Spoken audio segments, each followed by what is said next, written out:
Assalamualaikum warahmatullahi wabarakatuh. Salam sejahtera bagi kita semua, sugeng rahayu ingkang pinanggih. Pada kesempatan kali ini kita akan membahas tentang keberadaan Gunung Kemukus yang sangat terkenal dengan pesugihannya yang tanpa tumbal. Jadi teman-teman, bagi kalian yang belum subscribe, silahkan di subscribe dulu channel ini supaya kalian tidak ketinggalan video-video terbaru dari kami. Keberadaan Gunung Kemukus berada di Desa Pendem, Kecamatan Sumberlawang, Kabupaten Sragen, Provinsi Jawa Tengah. Gunung Kemukus sangat terkenal dengan pesugihannya yang tanpa tumbal. Di sana terdapat makam Pangeran Samudra dan Dewi Ontrowulan. Banyak sekali orang-orang, terutama masyarakat Jawa, bahkan dari provinsi luar atau mungkin dari luar negeri yang datang ke tempat ini untuk ngalah berkah di makam Pangeran Samudra dan Dewi Ontrowulan. Kisah cinta mereka berdua tergolong sangat tragis namun juga sangat mengharukan. Anda penasaran? Mari sama-sama kita kesimak cerita berikut ini. Kita awali dari Kerajaan Majapahit, yaitu pada abad yang ke-13 setelah Kerajaan Singasari runtuh. Kerajaan Majapahit didirikan oleh Raden Wijaya atau Kertajasa Jayawardhana pada tahun 1293. Beliau memerintah sampai tahun 1309. Kemudian digantikan dengan raja kedua, yaitu Kalagamet atau Prabu Srijaya Negara pada tahun 1309 sampai 1328. Setelah itu tahta kerajaan diduduki oleh Sri Gitarja atau Tribhuwana Wijaya Tunggadewi yang memerintah pada tahun 1328 sampai tahun 1350. Setelah lengser, tahta kerajaan diduduki oleh Raja Hayam Wuruk atau kita bisa menyebutnya dengan gelar Sri Rajasa Negara yang memerintah pada tahun 1350 sampai 1389. Pada masa inilah Kerajaan Majapahit mencapai puncak kejayaannya. Selain daripada itu, pada masa Raja Hayam Wuruk, Kerajaan Majapahit berada di abad yang ke-14. Setelah Raja Hayam Wuruk lengser, tahta kerajaan diduduki oleh Wikramawardhana yang memerintah pada tahun 1389 sampai 1429. Setelah itu tahta kerajaan Majapahit diduduki oleh Ratu Suhita atau Suwito jika dalam bahasa Jawa, atau bisa kita sebut dengan Ratu Kencana Wungu. Beliau memerintah pada tahun 1429 sampai 1447. Kemudian tahta kerajaan digantikan oleh Kertawijaya atau Raja Brawijaya I, memerintah pada tahun 1447 sampai tahun 1451. Setelah itu tahta kerajaan diduduki oleh Rajasa Wardhana atau kita bisa menyebutnya dengan Raja Brawijaya II. Beliau memerintah pada tahun 1451 sampai 1453. Setelah lengser, tahta kerajaan diduduki oleh Purwawisesa atau Girisa Wardhana atau Brawijaya yang ketiga. Beliau memerintah pada tahun 1456 sampai 1466.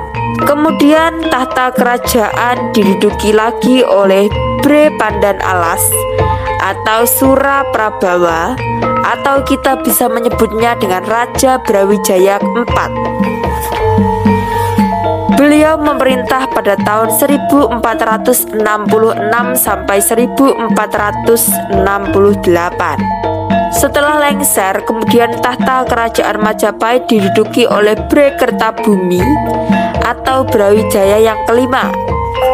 Beliau memerintah pada tahun 1468 sampai 1478. Setelah turun tahta, kemudian tahta kerajaan diduduki oleh Girindrawardhana atau Raja Brawijaya yang keenam. Beliau memerintah pada tahun 1478 sampai tahun 1489. Kemudian yang terakhir adalah Raja Brawijaya yang ketujuh, yang memerintah pada tahun 1489 sampai 1527. Itulah yang menjadi akhir kerajaan Majapahit sebelum masuk ke dalam Kesunanan. Jika membicarakan tentang Pangeran Samudro dan Dewi Ontrowulan, maka kita akan mengambil dari Trah Brawijaya yang kelima. Beliau memerintah pada tahun 1468 sampai 1479. Raja Brawijaya kelima ini memiliki 5 orang istri dengan 1 permaisuri dan 4 istri selir. Yang pertama, Gendrek Pertiwi. Dia memiliki 1 orang anak yang berjenis kelamin laki-laki. Kedua adalah Seda Humiogi. Beliau memiliki 1 orang anak berjenis kelamin perempuan. Kemudian yang ketiga dialah Setia Warni Pramudia. Dia memiliki 2 orang anak laki-laki. Yang pertama bernama Pangeran Jayalelono atau Pangeran Jayasutro, atau yang biasa kita sebut dengan Pangeran Samudro. Yang kedua adalah Pangeran Gumelang Anom. Untuk istri yang keempat bernama Dewi Sumiar Angesti. Beliau tidak memiliki anak. Istri kelima Prabu Brawijaya yang kelima Wulansari, atau bisa kita sebut dengan Dewi Ontrowulan. Beliau adalah seorang putri boyongan anak Resi Buddha Kerajaan Majapahit. Beliau belum memiliki anak dengan Prabu Brawijaya yang kelima. Kita langsung ke pembahasan, yaitu Pangeran Samudro dan Dewi Ontrowulan. Jika kita melihat dari silsilah, maka kita tahu bahwasanya Dewi Wulansari atau Dewi Ontrowulan adalah ibu tiri dari Pangeran Samudro itu sendiri. Bagaimana mereka berdua bisa menjalin kisah cinta? Anda penasaran? Maka ikuti video ini sampai selesai. Samudro menyelingkuhi ibu tirinya sendiri yang bernama Dewi Wulansari atau Dewi Ontrowulan. Demikian pula Dewi Wulansari atau Dewi Ontrowulan juga sangat mencintai Pangeran Samudro. Kemudian hubungan antara Pangeran Samudro dan Dewi Wulansari atau Dewi Ontrowulan diketahui oleh sang raja, yaitu Raja Brawijaya yang kelima. Kemudian Pangeran Samudra melarikan diri hingga diperintahkan oleh sang raja agar anaknya itu, yaitu Pangeran Samudra, bisa ditangkap. Kebijaksanaan ini diambil sang raja dari kebijaksanaan penasehat Resi Andruwoso atau Resi Buddha Majapahit. Beliau mengatakan bahwa untuk pelanggaran di Majapahit harus ditegakkan tanpa pandang bulu, walaupun toh itu anak raja, karena sangat memalukan sekali jika diketahui sang putra raja menyelingkuhi atau merebut Dewi Wulansari yang pada masa itu sebagai putri selir yang masih berumur 16 tahun. Detik-detik cinta Pangeran Samudro. Pada saat Dewi Wulansari atau Dewi Ontrowulan sebagai putri serah-serahan atau putri jaminan persembahan Glondok Pengareng-areng yang berupa wanita cantik yang dipaksa untuk menjadi putri selir Raja Brawijaya kelima hingga mengalami penganiayaan dan tekanan batin. Pagi, siang, sore, malam, Dewi Ontrowulan atau Dewi Wulansari menangis tanpa henti. Sesungguhnya atas kebijaksanaan Raja Bre Kertabumi atau Raja Brawijaya yang kelima itu seringkali bertabrakan dengan para punggawa dan kawula dasih karena keputusannya benar tidak dapat diubah, kadangkala arogan perilakunya. Begitu pula pernah terjadi Pangeran Samudro memiliki kesalahan yang sangat kecil namun mendapatkan hukuman yang sangat besar oleh ayahnya sendiri. Begitu pula para prameswari dan garwa selir sangat menolak atas kehadiran Dewi Wulansari karena ada faktor cemburu yang sangat besar kepada Dewi Wulansari atau Dewi Ontrowulan, karena Dewi Wulansari memiliki kecantikan melebihi semua istri raja termasuk dayang-dayang putri di kerajaan Majapahit di kala itu. Tatkala Pangeran Samudro sedang menyusuri Taman Keputren, ia mendengar tangisan yang meringih-ringih dan mengalun-alun tanpa henti. Suara itu dari dalam asrama Taman Keputren. Seketika itu Pangeran Samudro bergegas untuk menuju ke asrama hingga berdebat dengan penjaga karena telah ditetapkan bahwa siapapun tidak boleh masuk kecuali sang raja. Namun pada akhirnya para punggawa itu memperbolehkan masuk dengan dalil bahwa dia adalah anak raja. Ternyata suara tangisan itu semakin jelas dan semakin jelas setelah Pangeran Samudro masuk di dalam Taman Keputren di area asrama. Suara itu semakin jelas di sebelah barat Pakuwon atau rumah asrama yang berbentuk joglo. Di sana terdapat perempuan yang menangis dan meminta tolong agar dibebaskan dari sengkeran raja. Pangeran Samudro mendekati pintu Kuku Tarung yang terukir atau berelief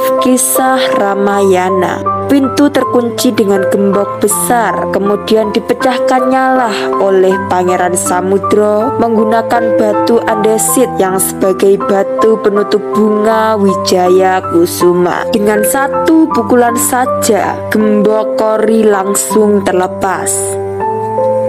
Kedua insan yang sama-sama belum kenal itu langsung terkejut, saling memandang dengan ketampanan Pangeran Samudro, anak Raja Bhrekertabumi, dengan Dewi Ontrowulan yang sangat cantik. Mereka sama-sama tertunduk malu. Kemudian Dewi Ontrowulan mengusap-ngusap air matanya dan menghaturkan sembah. Kesedihan, kesulitan, kegelapan dan keputusasaan Dewi Ontrowulan langsung hilang karena melihat sinar mata dari Pangeran Samudro yang begitu tajam seperti ketajaman sinar Condro Mowo. Kemudian kedua insan itu bersepakat untuk keluar dari asrama menuju ke Sendang Patirtan dan duduk berdua. Di sanalah mereka berdua bercengkrama. Dan di sanalah Dewi Ontrowulan atau Dewi Wulansari mencurahkan perasaannya kepada Pangeran Samudro. Dewi Wulansari mencurahkan perasaannya yang telah dipaksa menjadi istri selir atau istri boyongan oleh sang Baginda Raja Bhrekertabumi atau Raja Brawijaya yang kelima. Malam semakin sunyi, hawa semakin dingin, angin semilir menembus daun-daunan. Begitu pula menggoyangkan permukaan sendang, sehingga sang bunga teratai menari-nari keindahan, mewangi cemerlang terkena cahaya rembulan purnama sidi. Pada malam hari itu dua sejoli benar-benar saling mencintai, saling mengagumi atas kecantikan dan ketampanan dari kedua belah pihak.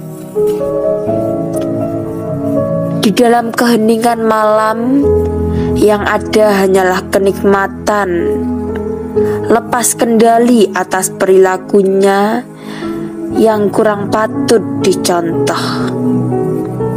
Dewi Ontrowulan dan Pangeran Samudro yang sudah mencurahkan perasaannya, saling mencintai dan mengatakan janji hidup bersama, mati berdua sebagai cinta yang abadi. Adapun Dewi Ontrowulan adalah merupakan istri ayahnya sendiri.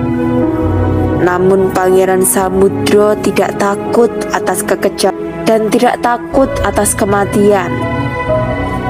Apabila nanti berimbas permusuhan antara Pangeran Samudro dengan ayahnya sendiri, Bri Kertabumi atau Sang Baginda Raja Brawijaya V. Sebenarnya Pangeran Samudro itu tujuannya hanya untuk menolong Dewi Ontrowulan. Namun karena kecantikan Dewi Ontrowulan, pada akhirnya Pangeran Samudro berbalik, justru malah mencintai wanita yang sangat cantik itu. Sudah merasa habis yang mereka bicarakan dan saling bersumpah akan hidup bersama. Apapun resikonya akan dijalani bersama-sama. Maka pembicaraan tersebut berhenti sejenak. Dewi Ontrowulan terbungkam 1000 bahasa karena Pangeran Samudro memandang tanpa henti. Begitu gemetar Dewi Ontrowulan, dirangkul dan dicium keningnya oleh Pangeran Samudro. Terasa nikmat, aman, tentram, seperti benar-benar dimiliki oleh Dewi Ontrowulan. Kedua orang itu seperti gila dan kasmaran. Dengan berbisik-bisik Pangeran Samudro mengajak masuk ke dalam rumah asrama yang akan memberikan madu asmaranya. Kedua insan itu tidak terasa karena begitu nyamannya, begitu indahnya, sampai-sampai mereka tidak sadarkan diri. Mereka telah melintasi jalur keasusilaan yang tidak pantas dibicarakan. Sang mentari pagi mulai menyebarkan sinarnya. Menjadi rantak-rantak sumeblak, burung-burung bekicau disambut dengan ayam jantan yang berkokok. Terkejutlah Pangeran Samudro. Beliau langsung bergegas memakai busana dan mahkotanya dan segera berpamitan dengan Dewi Ontrowulan bahwa Pangeran Samudro akan datang di tengah malam besok, tepatnya di malam Somo Manis atau Jumat Legi. Begitu terkejut Dewi Ontrowulan karena masih kurang waktu yang dipakai untuk memadu asmaranya. Namun mereka tidak berdaya. Dewi Ontrowulan hanya tercengang diam melihat Pangeran Samudro berlari sambil menutup pintu.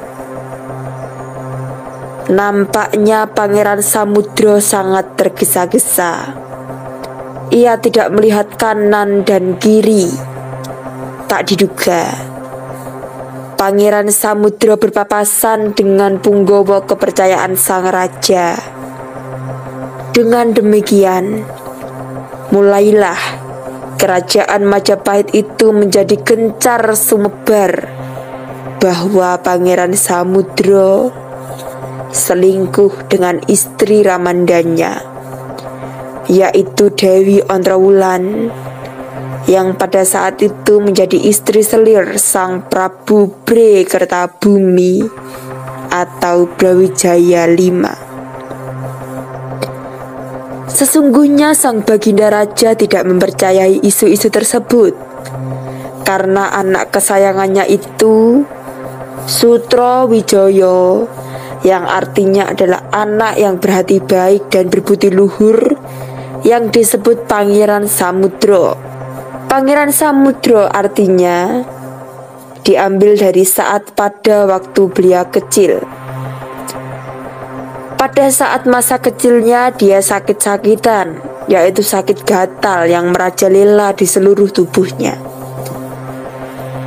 Beliau mengalami kesembuhan setelah berendam di samudera atau dikungkum di samudera beberapa minggu. Dari situlah kemudian diberi nama Pangeran Samudro. Pangeran Samudro juga disebut dengan nama Jayalelono. Itu karena Pangeran Samudro senang berkelana, bertapa ke hutan belantara, dan berguru kepada Brahmana Resi, sehingga beliau menjadi satria Digdatama. Kita kembali kepada kolosal Pangeran Samudro. Raja Majapahit Bre Kertabumi sering mendapat nasihat agar menyelidiki atas cinta rahasia atau cinta terlarang yang dilakukan oleh anaknya sendiri dan putri selirnya, yaitu Dewi Ontrowulan. Pernah terjadi bahwa sang maharaja mengetahui perselingkuhan Dewi Ontrowulan dengan Pangeran Samudro, sampai pernah keduanya dihukum atau dipenjara sesuai dengan hukum Majapahit di kala itu. Namun kedua zoli itu tidak ada kapoknya. Pada suatu malam, di malam Somo Manis atau hari Jumat Legi, sang Baginda Raja mempersiapkan diri untuk menyebar berbagai prajurit untuk menangkap Pangeran Samudro, yang diketahui telah mengadakan perjanjian bahwa di malam itu akan menemui. Sayang seribu sayang, Pangeran Samudro tidak mengetahui hal itu. Dengan memenuhi perjanjiannya, Pangeran Samudro mengetuk pintu Dewi Wulansari atau Dewi Ontrowulan. Setelah ketukan pintu Pangeran Samudro, maka keluarlah Dewi Ontrowulan dari asramanya. Beratus-ratus prajurit yang melihat hal itu bergegas untuk menangkap kedua sejoli itu. Namun mereka berhasil meloloskan diri. Karena gelapnya malam dan kurangnya pencahayaan di malam itu, hal itu mempermudah Pangeran Samudro untuk melarikan diri. Mereka berdua melewati lorong raha di timur Pakuwon asrama Taman Keputra. Sejak saat itu, Pangeran Samudro dan Dewi Ontrowulan menjadi buron laron oleh sang Baginda Raja Bre Kertabumi atau Brawijaya yang kelima. Dalam kejadian itu ada salah satu punggawa kerajaan yang mengatakan bahwa Pangeran Samudro berlari ke arah timur, padahal pada nyatanya Pangeran Samudro dan Dewi Ontrowulan berlari ke arah barat. Punggawa andahan itu tahu Pangeran Samudro lari ke arah barat, namun memang dengan sengaja menipu punggawa-punggawa yang beratus-ratus utusan sang raja, karena beliau ingin membalas kebaikan Pangeran Samudro yang pernah menolong punggawa itu di masa kesulitan yang lampau. Pangeran Samudro dan Dewi Ontrowulan tidak berhenti berlari. Kemudian mereka memutuskan untuk membuat perahu larungan yang terbuat dari batang pohon pisang. Itu karena mereka melihat bahwa di sebelahnya terdapat sungai berantas yang sangat deras. Setelah perahu larungan itu jadi, maka Dewi Ontrowulan dan Pangeran Samudro menaikinya menuju ke arah barat mengikuti aliran sungai. Mungkin Tuhan menyelamatkan Pangeran Samudro dan Dewi Ontrowulan, sehingga pada saat itu datang hujan yang sangat deras sekali, sehingga para punggawa dari Majapahit menghentikan pencariannya menanti hujan reda. Singkat cerita, perjalanan sudah 2 hari dan 2 malam. Mereka berdua kelaparan dan memutuskan untuk memasuki hutan untuk mencari bahan makanan dan menyusuri hutan melewati pedesaan. Namun demikian Pangeran Samudro dan Dewi Ontrowulan masih ketakutan. Mereka takut apabila dikejar dan ditangkap oleh Punggawa Mojopahit. Mereka terus mencari tempat yang aman yang tidak dijamah oleh siapapun. Dan akhirnya mereka menemukan sebuah bukit atau gunung yang dikelilingi oleh danau yang sangat dalam. Karena keberadaan gunung itu yang terhalang oleh danau yang begitu luas dan dalam, maka Pangeran Samudro dan Dewi Ontrowulan menganggap bahwa bukit itu mungkin menjadi tempat yang aman dan jelas tidak akan ada manusia yang bisa menjamah tempat itu. Pada saat mereka berada di pesisir danau, Pangeran Samudro ingin menyeberang. Tapi karena suatu malam yang sunyi, lalu tidurlah ia dengan Dewi Ontrowulan di tepi danau yang tenang itu. Mereka sangat nyaman, merasa indah yang tak terlupakan. Mereka kemudian menikmati madu asmaranya seperti halnya yang pernah dilakukan di malam pertama, yaitu di asrama Taman Keputren Majapahit. Mereka nampak sangat lega karena mereka menganggap sudah aman. Setelah pagi datang, mereka kemudian bergegas untuk melanjutkan perjalanan mereka untuk menuju ke arah bukit. Di sisi lain, Raja Bhre-Kertabumi atau Raja Brawijaya yang kelima mengadakan persidangan besar. Kemudian murka dan marah besar karena negara dengan ratusan prajurit yang telah dikerahkan, mereka tetap tidak bisa menangkap Pangeran Samudro dan Dewi Ontrowulan. Maka semakin benci dan dendam sang Maharaja dengan anaknya sendiri, sang Pangeran Samudro.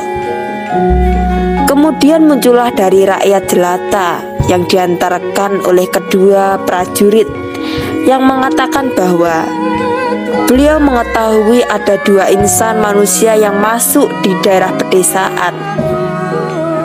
Dua insan itu laki-laki dan perempuan. Yang perempuan cantik dan yang laki-laki tampan. Mereka tidak mengaku identitasnya. Kedua orang itu bersembunyi di gunung yang belum pernah dijamah oleh satu pun manusia.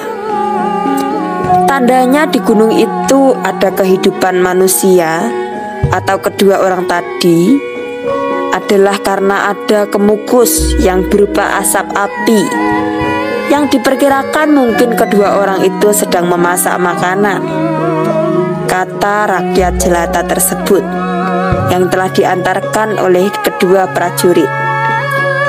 Kemudian seketika itu sang Baginda Raja akan memberi hadiah yang sangat besar apabila nanti yang dicurigai itu benar. Dua orang tersebut adalah Dewi Ontrowulan dan Pangeran Samudro. Jika dilihat dari peta tanah, gunung itu masih wewengkon Majapahit, kalau sekarang di wilayah Sragen. Begitu bahagianya sang Maharaja menerima kabar itu, karena sebenarnya sang Baginda Raja sangat mencintai Dewi Ontrowulan. Beberapa ratus kuda dan kereta kencana disiapkan, termasuk bahan makanan untuk mempersiapkan penyerbuan penangkapan kedua sejoli itu yang sedang menjadi buron laron, yaitu Pangeran Samudro dan Dewi Ontrowulan. Perjalanan berlangsung selama 7 hari menuju ke pegunungan itu. Sudah sampailah para punggawa termasuk sang Baginda Raja di pesisir danau itu. Memang benar bahwa pucuk gunung itu kemukus asap. Itu pertanda bahwa di gunung itu ada kehidupan manusia, yaitu Pangeran Samudro dan Dewi Ontrowulan yang diperkirakan sedang memasak. Dengan itu sang Maharaja membuat sumpah, mati atau hidup kedua orang itu harus ditangkap oleh sang Baginda sendiri. Dan gunung yang kemukus itu dari pembakaran api Pangeran Samudro dan Dewi Ontrowulan, seketika itu terucap bahwa gunung itu dinamakan Gunung Kemukus. Kemudian dengan sembunyi-sembunyi para punggawa itu membuat getek dari pohon pisang. termasuk sang Baginda Raja untuk menuju ke tempat api yang menyala itu dengan asap yang kemukus. Pangeran Samudro tidak menduga ternyata di area gunung itu sudah sumebar barisan prajurit yang sembunyi, termasuk sang Baginda Raja di posisi paling depan. Peperangan tak terelakkan. Pangeran Samudra bersikeras, berusaha dengan gigih untuk mempertahankan diri supaya mereka berdua bisa selamat. Namun sayang, karena ratusan barisan prajurit, Pangeran Samudro kewalahan. Pangeran Samudro dan Dewi Ontrowulan tanggap sasmito kalau di gunung itu sudah tidak aman bagi mereka. Kemudian mereka berdua langsung melarikan diri sampai ngos-ngosan. Namun sayangnya prajurit yang begitu banyak membuat kedua sejoli itu semakin tertekan dan bingung mencari arah yang lebih aman. Pangeran Samudro memegang tangan Dewi Ontrowulan untuk diajak lari. Namun sayang, Pangeran Samudro tergelincir batu dan jatuh ke jurang. Kepalanya menatap batu dan kelaminnya tertancap ranting kayu. Dengan demikian tertangkaplah Dewi Ontrowulan oleh sergapan para prajurit Majapahit. Kemudian Dewi Ontrowulan diserahkan kepada sang Baginda Raja. Lalu atas kesalahannya, sang Baginda Raja pun juga mengampuni. Namun pada saat melihat darah Pangeran Samudro yang mengalir deras dari kepalanya, maka Dewi Wulansari atau Dewi Ontrowulan hanya menjawab dengan kalimat, "Aku hanya mencintai Kakang Samudro." Saat itu Dewi Ontrowulan mengambil keris pusaka sang Baginda Raja sambil berkata, "Daripada aku menjadi istrimu, lebih baik aku mati menyusul Kakang Pangeran Samudro." Tak terduga, sang Baginda tercengang tidak tahu kalau Dewi Ontrowulan menancapkan pusaka di perutnya. Terjadilah Gunung Kemukus sebagai saksi tresno sejati antara Pangeran Samudro dan Dewi Ontrowulan. Kemudian sang Baginda Raja sadar diri dan bergegas untuk melompat ke bawah. Disusul beberapa prajurit untuk turun di jurang terbes di mana Pangeran Samudro meninggal. Sang Baginda Raja menjerit dan menangis, menyesali atas perilakunya yang menjadi raja yang bengis, diktator, arogan, dan tidak mau mengalah dengan cinta anaknya sendiri. Kemudian kedua jenazah itu dikumpulkan menjadi satu. Mayat keduanya dibaringkan berhadap-hadapan. Dirangkulkan tangannya sambil sang Baginda menangis, meminta ampunan kepada Tuhan. Darah anaknya Pangeran Samudro yang masih mengalir kemudian diraba dengan kedua tangannya, lalu dibasuhkan kepada mukanya sang raja. Sambil menangis lalu berdiri dan berpaling menghadap para prajurit. Sang Baginda Raja bersabda kepada para prajurit, "Disaksikan alam semesta dan Gunung Kemukus." Sang Baginda bersumpah dan mengatakan bahwa untuk mengenang hikayat cinta anakku ini, di suatu zaman nanti, siapapun manusia atau kawula dasih, apabila kesulitan ekonomi dan kesulitan untuk mencari jodoh, apabila sudi nyekar di makam kuburan anakku ini, maka permohonan itu semoga Tuhan mengabulkan. Untuk mengenang kejadian itu, maka jenazah keduanya antara Pangeran Samudro dan Dewi Ontrowulan itu dimakamkan dalam satu lubang di lengkeh Gunung Kemukus, agar menjadi saksi bisu dan sebagai pelajaran bahwa cinta terlarang akan membawa kesengsaraan dan kematian. Hari demi hari dengan berjalannya waktu, tempat itu menjadi tempat yang disakralkan dan diagungkan. Namun masyarakat atau penduduk desa salah persepsi atau salah paham. Tempat yang bersejarah itu justru dipakai untuk malah berkah pesugihan. Seringnya orang yang ritual, seringnya orang yang datang, seringnya orang yang memuja tanpa arah, maka tempat tersebut dijadikan istana para didemit atau jin yang berkeliaran.